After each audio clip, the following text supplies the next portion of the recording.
Let's talk about your story, man. How did you get involved in all this? Where do you come from? Well, yep. I'll take you back to the beginning because I respect you a lot, and I told you that. Oh, I I appreciate think it. what you've done, man, is really, and all the people who have done what you've done, creating these conversations, is an unquantifiable contribution to society. My story all started, I'd say, I came onto the public scene as a basketball player at Iowa State University. I was an All-American high school athlete. I came up through the Nike prep circuit as well. I went to the University of Minnesota, which is in my hometown, but I transferred to Iowa State. I had to sit a year. Back then, you got penalized a year for transferring. Now they have a sort of no penalty rule, but back then you got penalized a year. So I had to sit a year. I didn't play until my junior year. I had a good season, and during this season, I talked publicly about my struggles with anxiety. And this was unique because a lot of people in the public square, especially collegiate athletes, but really any public figures, weren't talking about mental health as much. It certainly wasn't the mainstream sort of buzz topic that it's become now. And you could argue that I was sort of the first stone in that avalanche. And I'm actually kind of disturbed and disappointed at how it turned out. And we'll talk about that trajectory here a little bit. But anyway, I started to talk about mental health, and I was playing well. And so it got a lot of traction because the college sports writers were going, we never had a guy talk about anxiety, but we knew people had these issues. But also this guy is leading his team in every major statistical category: points, rebounds, blocks, steals, assists. And I was the only player in the country to do that. And not many players in the country do that in any season. It's kind of a statistical anomaly. So there's this whole paradigm is created now about, okay, so what do we mean when we say mental health then, or mental health issues or struggles or mental illness or anxiety? And so as the season went on, I continued to prove that I could compete at the highest level against guys who were projected to be first round picks. This went into the NCAA tournament that's going on now. My team, Iowa State's playing tonight, actually, in the Sweet 16. But in our tournament, we played the defending champs, UConn, coached by Jim Calhoun at the time. And I had an incredible game against them. They had 2 high-level first-round picks projected in that game. And then we played Kentucky, who had Anthony Davis on the team at the time, and 6 other first-round draft picks projected. And I was the dominant player in that game. So then, the talk was, okay, this guy's probably one of the most NBA-ready players in his class. I declare for the draft. And something very, very strange, you could say, happened. It exploded the mental health conversation because now the question was, how does the NBA view mental illness?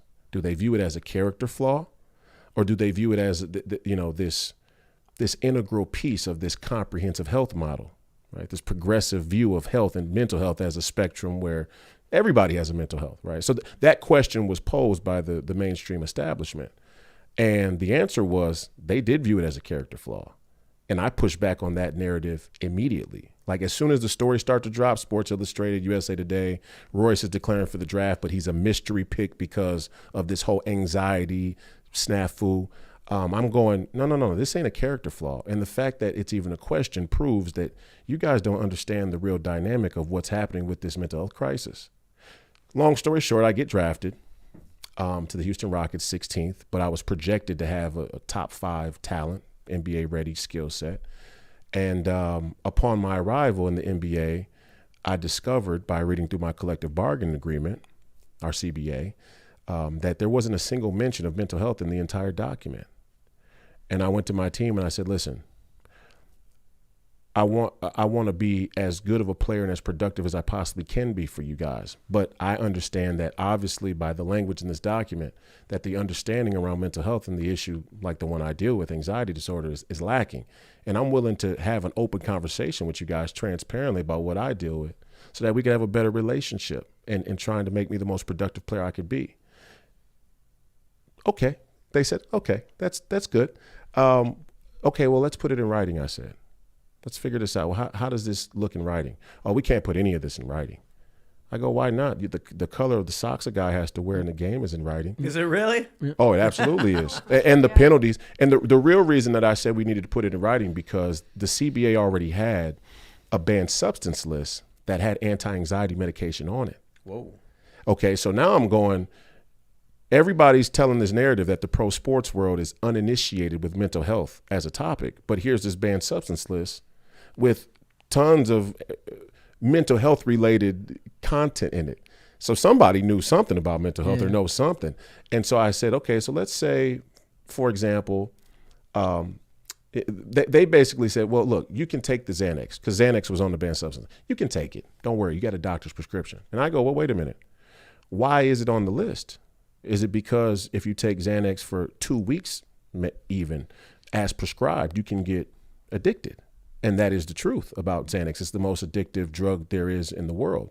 And so they were right to have it on the banned substance list. But my point was to say, hey, the reason I mostly take Xanax is because I have a fear of flying, or that fear of flying exacerbates my anxiety. So how about we cut some of the Xanax out per year by allowing me to drive from Minnesota to, say, Chicago, 6-hour drive, a little bit longer hike than a private charter jet, catered and all of that. But I was willing to take the hit because I understood the dangers of taking Xanax for 9 months continuously. And they said, oh, no, we can't do that. And so that's where the fight began ultimately between me and the league. And I became this spokesperson on mental health. And what I was really trying to say is, like, it wasn't about me getting special or preferential treatment. It was to say that the NBA represents a global corporate community, which they do. In fact, it's the watering hole for every industry in our society, and that there was something wrong with the global corporate community and how they viewed humanity, and that mental health wasn't about the DSM or diagnosis. It was to say that mental health is another way to say the human condition, where mind, body, and spirit converge. And they wanted nothing to do with that, and they blackballed me for that, and they told me, you're too smart for your own good. We agree with you about mental health. We agree it's an epidemic. We agree it's the crisis over the hill, but who are you to tell us to change anything? You don't have any leverage. So you can either play, or you'll never become the spokesperson that you could and we could make you be on this issue. And I've been fighting that battle for the last 10 years.